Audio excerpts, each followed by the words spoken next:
Hey everyone, welcome back to LabCoatz. I love fireworks. I have ever since I was little. When I was a toddler, I got so excited over a sparkler that my brain literally short-circuited and I ran around the yard shouting, "Mow the grass." Enough said. To this day, whenever the 4th of July rolls around, a weird phenomenon occurs where the money-saving part of my brain shuts down and the little voices tell me that I need to obtain enough fireworks to go toe-to-toe with the local city display. Or at least the next-door neighbors. Do I have a problem, or is this just standard American tradition? I'll let you be the judge. Now, as much as I love buying my pyrotechnics from an outdoor tent on a 100-degree summer day, there are obviously limitations to what you can get. So, what if you want something a bit more personalized? Like an effect, color, or combination that just isn't on the market? What would it take to make your own fireworks? That's what I'll be investigating in this video, as I attempt to create basically every legal pyrotechnic device and composition that I could think of. We're talking fountains with every color and effect, smoke bombs, snakes, fish, star mines, crackle balls, and even a few banned items like silver sparklers. And spoiler alert, things are going to get pretty crazy. Now, before anyone starts to worry, I'd like to be totally upfront in saying that everything I'm about to show is completely legal for me to be doing as an unlicensed individual, and it's all in compliance with YouTube's guidelines. I will not be assembling any type of firecracker, M80, or other explosive fireworks. And sadly, this does include mortar shells and rockets. And for my own safety, I won't be messing with things like strobe or whistle mix, since those can be quite unstable and shock sensitive. All that being said, let's dive into the fun. Alright, let's start out with the daytime fireworks, beginning with perhaps the lowest tier entry, snakes, also known as worms or the Pharaoh's serpent. When you light these, the little black mystery pucks burn slowly, and a long carbonized snake emerges from it like magic. Pretty basic, but still kinda fun. Back in ye olden days, these were apparently made from mercury thiocyanate, which has been demonstrated by other YouTubers, including Nile Red. This version has been discontinued for obvious reasons. Nobody likes inhaling mercury vapor. I spent a lot of time trying to figure out what goes into the modern variants, which proved to be surprisingly underdocumented. As far as I can tell, this is the formulation that's used today. 10 grams of 2-naphthol, or naphtha pitch, is mixed with 2 grams of linseed oil and slowly nitrated with 7 milliliters of cold fuming nitric acid, then washed in cold water overnight. The resulting solid, once dry, is finally mixed with 2.5 grams of picric acid and formed into pellets with a bit of gum arabic as a binder. The results do look promising, but since I didn't have time to refine all the chemicals and perform the synthesis, I had to find an alternative. Sadly, most of the DIY recipes don't really function as standalone fireworks, since they require a continually burning external fuel source. The calcium gluconate and sugar that they use did seem like a promising starting point though, so I tried mixing them with different oxidizers to see if I could get a self-sustaining snake. Ammonium perchlorate was a bit too aggressive regardless of the amount used, and potassium nitrate also behaved somewhat poorly. The best results I got was with potassium perchlorate, mixed with twice its weight in calcium gluconate. I tried using different additives like sulfur and boric acid in hopes that I'd get a more stable snake, but they mostly just ruined the effect. The final result wasn't nearly as impressive as the store-bought version, but it'll have to do until I can buy some naphthol. Moving up the daytime tier list, we next have the humble smoke bomb. I doubt I have to explain what these do. Personally, I love the store-bought ones, but the lack of power always kinda bummed me out. So, let's see if we can create a better version. The most basic smoke bomb composition relies on just 2 ingredients, potassium nitrate and sugar, usually in a 60-40 ratio by weight. Some people say these need to be melted together, but from my experience, this is dangerous and mostly unnecessary. Simply mixing the components works perfectly fine, although I ball milled my composition overnight to get a more intimate mix. Wax or oil can be added to yield a denser smoke, but this will also slow down the burn rate somewhat.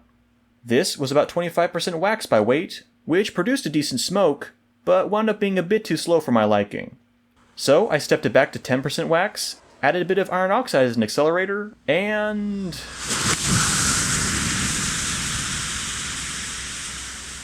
I might have overcompensated a bit there. From the air, the smokescreen was pretty impressive, although it would have been nice if it had lasted longer. Overall, it's a pretty fun recipe, but for the 4th of July, I feel like most people are probably looking for something a bit more colorful. Fortunately, I've got that covered as well.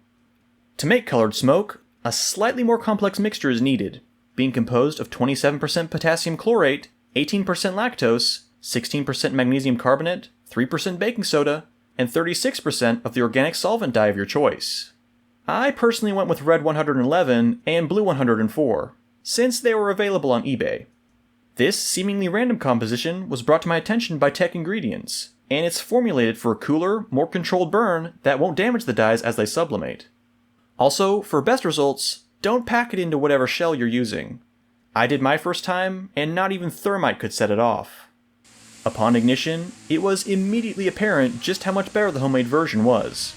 While not quite as vigorous as the nitrate-based device, the smoke was equally potent, and the colors definitely outshined most of the commercial smoke sticks I've seen.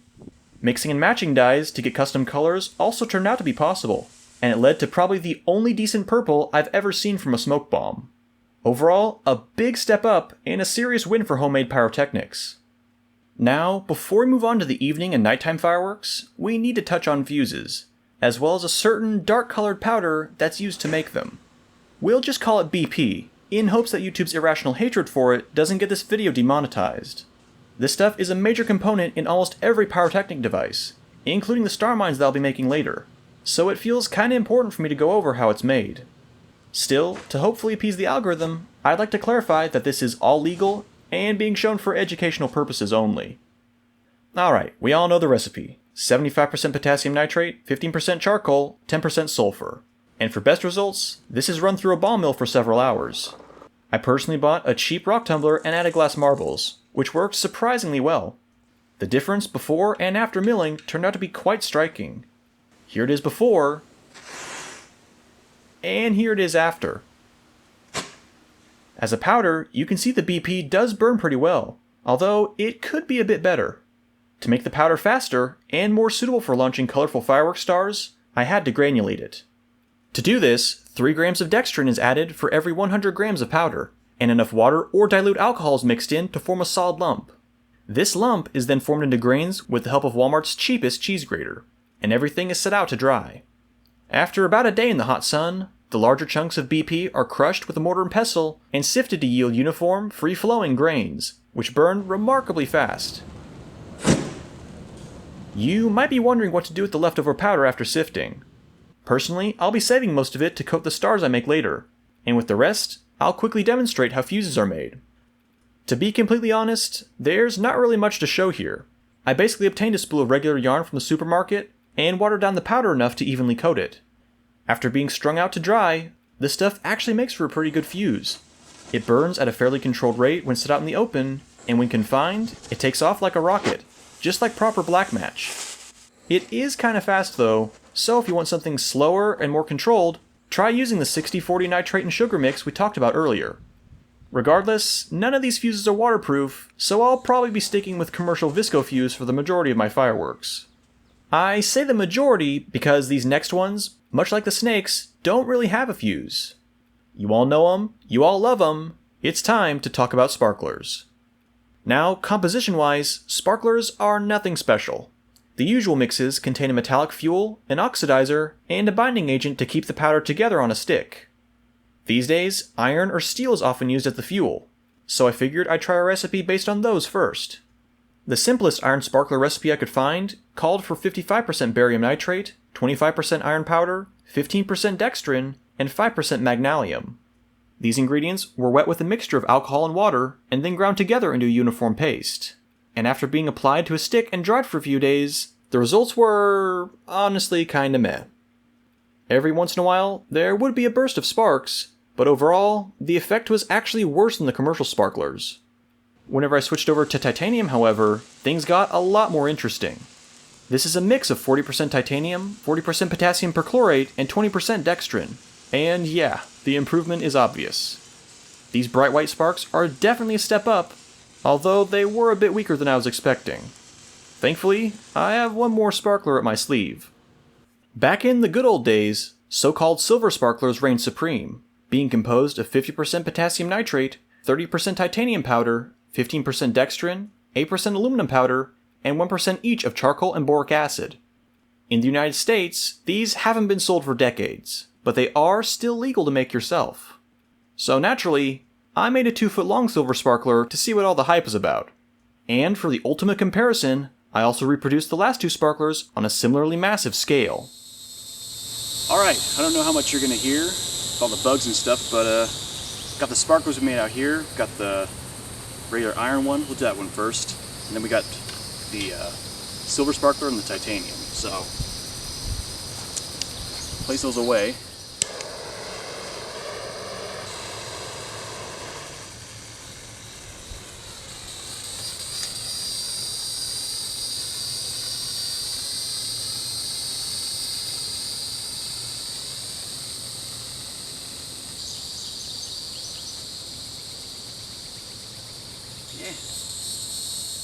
Alright, here's the titanium.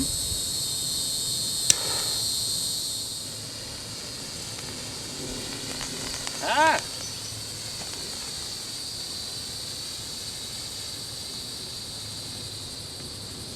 Come on. Oh.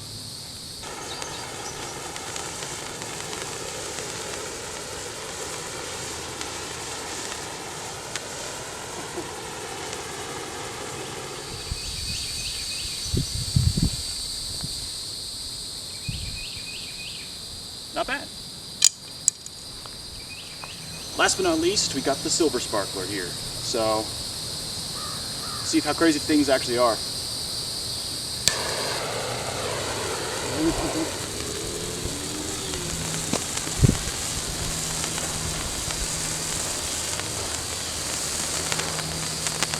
Whoa! This is crazy, look at that. This is way better than any sparkler that I've ever had the pleasure of handling. It does drop a lot of sparks though, like if this was dry grass, this would not be good. Thankfully it's really been wet and rainy down here recently, so make sure to put anything out that forms.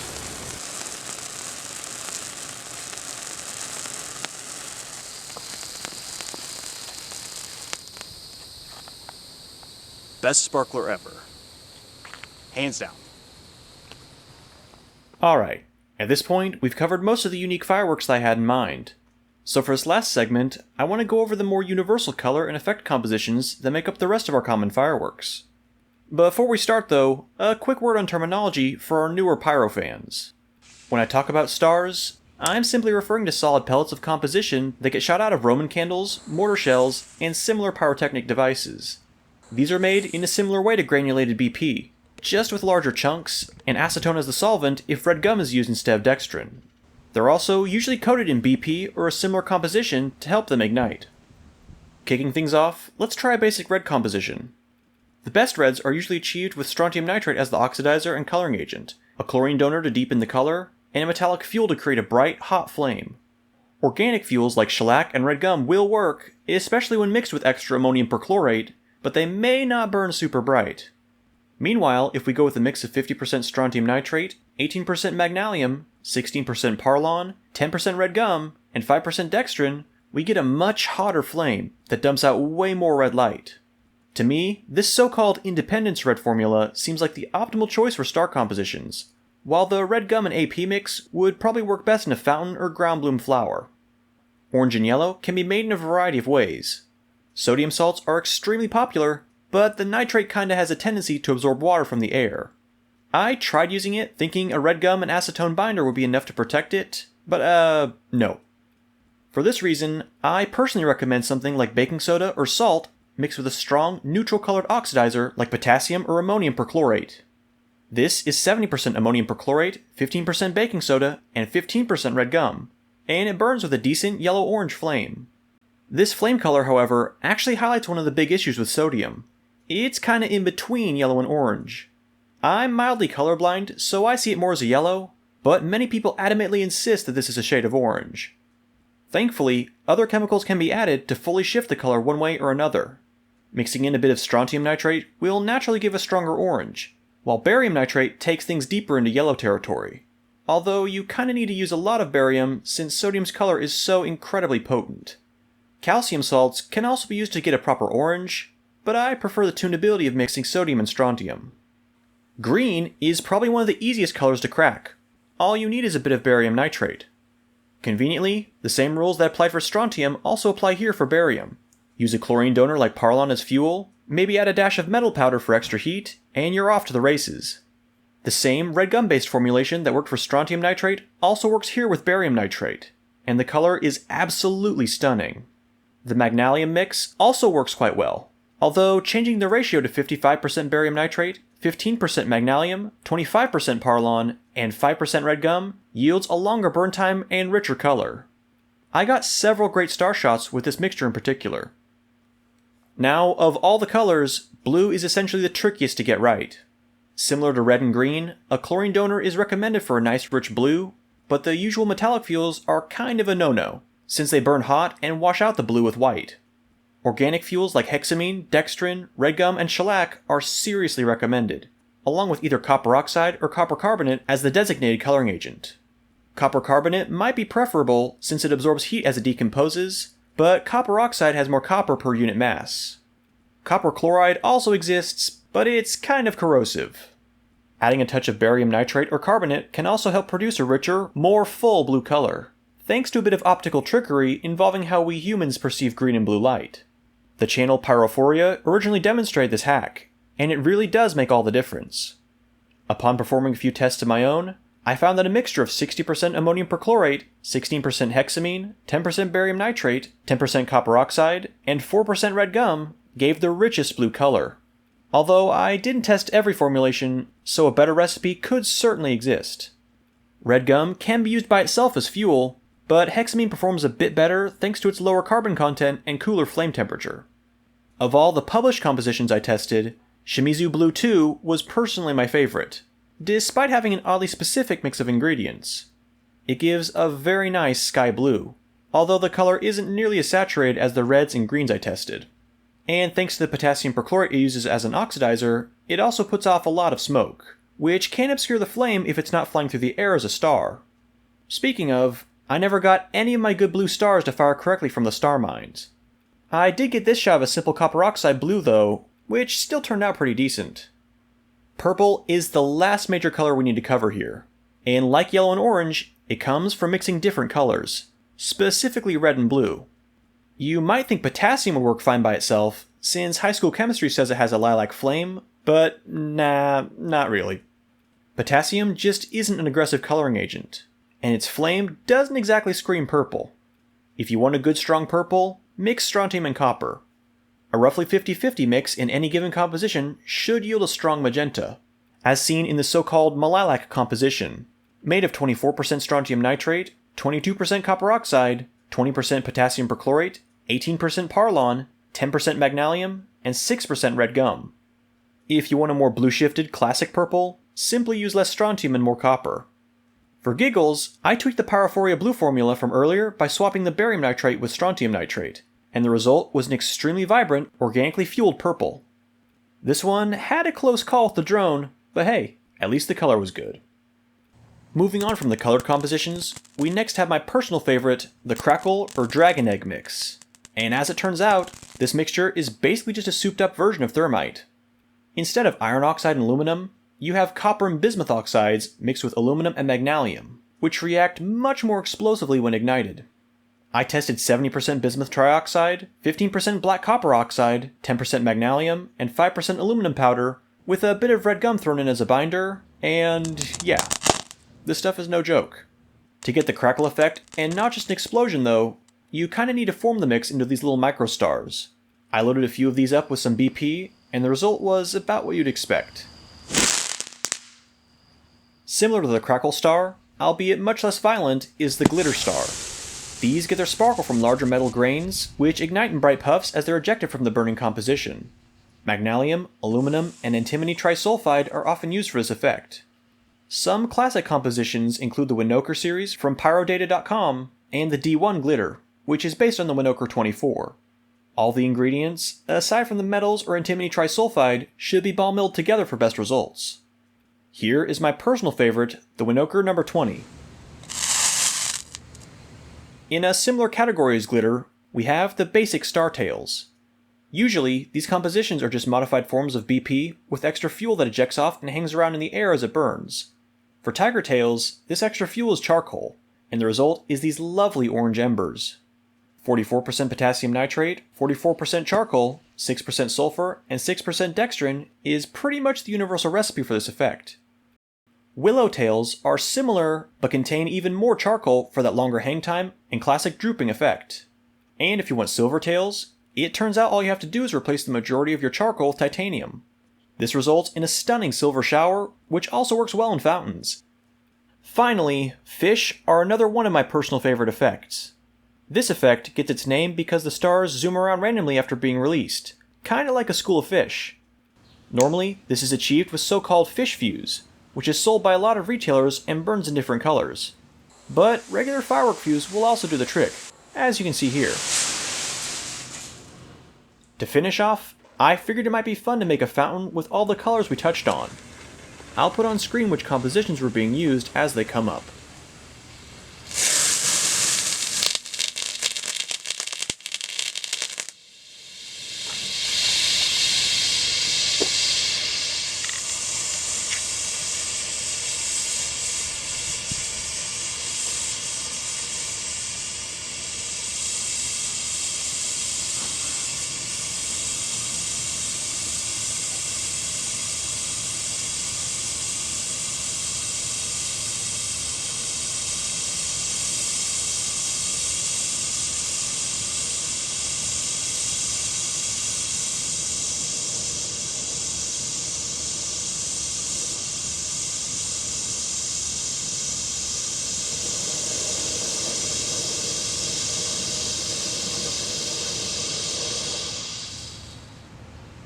Not quite as mind-blowing as a commercial fountain, but hey, pretty good for a first try. So, now that we've covered basically every conceivable firework, except for the ones you commenters will inevitably bring up, let's answer the original question. Can you make your own fireworks? Well, yes, and frankly, it's a lot of fun. But, considering I had to buy hundreds of dollars worth of chemicals in order to do so, I'd say it's really only worth it if you have something specific in mind. Like, maybe a jumbo artillery shell with a custom color pattern. If that's for you, check out skylighter.com. They have basically everything you need, and they do sell to general consumers. I'd like to thank you all for coming along with me on this journey. It was honestly a rather long process putting this video together, and quite the investment. Oh, by the way, IRS, these are all the fireworks I bought with receipts, so now I get to count them as tax write-offs because they were used as props in this video. As always, I have a lot of cool stuff on the way, so be sure to stick around.